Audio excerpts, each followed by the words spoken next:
Hello everyone. So we are discussing class diagram, and in the last part we discussed about the representation of class diagram, where we draw one rectangle and divide it into three sections, and also we discussed about the different modifiers like public, protected and private. Today we'll focus on the use of the class diagram, that why we draw the class diagram. So the very first point says that it is used for describing structure and behavior in the use cases. So what happens when we draw the class diagram, we can come to know the structure, that what is the structure. Like after seeing the class diagram, I can say that okay, how many so and so classes are there, these are the attributes, these are the operations, this is the visibility of that particular attribute or the operation. So this is about the structure. And when we say the behavior, behavior is like okay, if something is protected, only certain classes can use it. If it's a private, nobody can use it, right? So this is about the behavior. In the use cases means again your all the cases, like what we can do. The login is there, then user is there, all the cases. Here keep in mind that when we, for the single thing, we use the multiple words. Like in a DFD we use the process word, in the use case we use the case word. In class diagram you can understand that we are actually talking about the class, and that class can be your process or it can be your case, right? It can be anything. So the first point is to describe the structure and the behavior. Second, the class diagram actually provides a conceptual model of the system. It gives the conceptual model. So a whole system may have multiple classes, right? So when we draw the class diagram, it shows that what is the concept of the system in terms of the entities and the relationships. So from the data flow diagram, we can come to know that how data flows from one module to the another module. In the use case, we can see that how each case is associated with different entities, or the how actor is associated with each cases. In class diagram, we will have a more clear idea about the structure and the behavior and the name of the attributes and functions and all, along with the relationship. Like what is the relationship between two classes, right? That we will see in more detail. Next is, it is used for requirement capture and end user interaction. So from this class diagram we can come to know that, for example, if I say, if we talk about this example particularly, so in account name we have a customer name and balance. So we can check the user requirement. Okay, so really these are the requirements. If something is missing, we can show to the end user, right? We can show to the end user, we can interact with them, and we can ask that okay, we have drawn this system, we have this, we are going to develop this system, so let's talk about if something is missing, or if you want to add something, or if you want to remove something, right? So this is very useful diagram when it comes to the interaction between the developer and the end user. And yeah, basically this class diagram used by the developers, because once I design the class diagram, it becomes very easy to do the coding, right? When you define the class in the programming, in the coding, it becomes very easy if you have such type of a class diagram. So these are the uses of the class diagram. Now we will focus on this term, this relationship, right? Different relationships. So let's discuss about the different relationships. So here we have the multiplicity indicators. The term is a bit heavy, but it's very easy to understand. So what is this?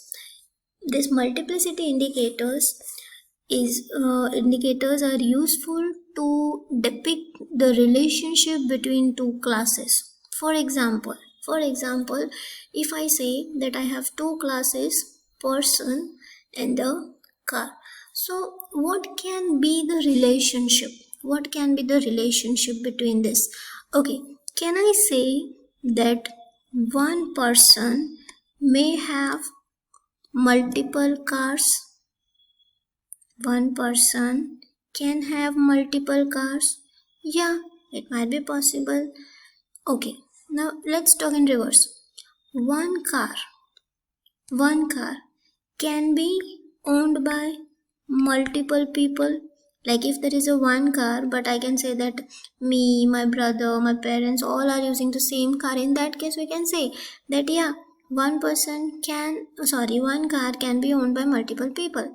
Here we are not talking about the legal documents and all. We are just talking in general that yeah, one car can be used by the multiple people. So this relationship means one person, multiple cars. In the reverse, this is this sense, and in the reverse order, one car can be owned or the can be used by the multiple person, right? So this thing uh, how can we show in the diagram? And for that we have some indicators. So let's see what are these indicators. So here we have different indicators. Like the first one, let's say there is only one relationship, only one, like just like this, only one person, only one person has a one car. Suppose it's a one relationship, only one. In that case you can simply write one. If it is like a zero or more, just like this, means we are talking about the many, right? So it can be zero, it can be more than zero, it can be zero, it can be one, it can be more. So in that case, the symbol or the indicator is zero dot dot star. Star is basically used for the more or the many. So asterisk means more or the many. If it's a one or more, in that case we can write one dot dot star, right? Similarly, zero or one, in that case zero, then dot dot one. If it's fixed like one, like three, in that case simply write that particular value. For example, if someone cannot be associated with some fixed value, like one cannot open more than 3 accounts, one person cannot open more than 3 accounts, in that case 3 is the fixed value, right? Fixed value. And 1 is also fixed value. So in that case we can write this way, 1 2 3, that way, 1 or 3, right? Okay, so the last one is the range. In certain cases you may see that you need to give the range, like between 5 to 8, just like accounts. So person can open 1 to 3 accounts. So in that case it is this is the range. So you can write the range this way, 5 to 8, right? 5 to 8. So this we call the multiplicity indicators. Now see this.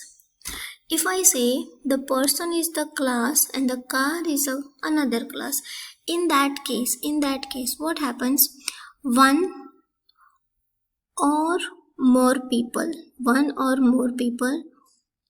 we basically focus on one. So one person or more owns car. So it might be possible that person may not have car, or they have multiple cars. It means they can have zero or more car, right? So basically in the first try we can say one person, then one person can have zero or more car, right? This is the first way, this way. But if we talk about this side, like car to, in that case one car can be owned by what? One or multiple people, right? One or multiple people. So the overall relationship, So the overall relationship is this. See, one or more. Sorry.